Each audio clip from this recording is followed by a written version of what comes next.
আসসালামু আলাইকুম। আমি মোহাম্মদ হাসিবুল হাসান ইমন, অধ্যয়নরত আছি রাজশাহী বিশ্ববিদ্যালয়ে। আমি মোহাম্মদ বায়েজিদ, অধ্যয়নরত আছি রাজশাহী ইউনিভার্সিটিতে। আহ, আমরা কাজ করছি রাজশাহী এবং নওগাঁর কিছু লোকাল আম নিয়ে, যে দেখতে পাচ্ছেন এখানে হিমসাগর আম।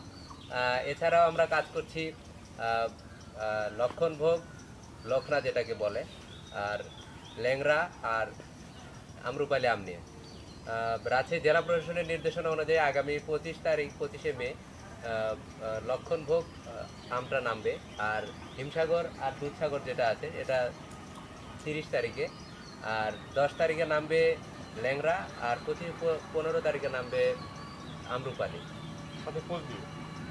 আপনারা যারা আমাদের কাছ থেকে আম পেতে চান, ফরমালিন মুক্ত একেবারে পরিবেশের আম, গাছ থেকে পাড়া আম, আপনারা আমাদের দেওয়া যোগাযোগ নাম্বারে যোগাযোগ করুন। আমরা ইনশাল্লাহ ঢাকার ভিতরে একদিন এবং ঢাকার বাইরে যারা আছেন তাদেরকে 2 দিনের মধ্যে তাদের বাসায় হোম ডেলিভারি দেওয়ার চেষ্টা করব।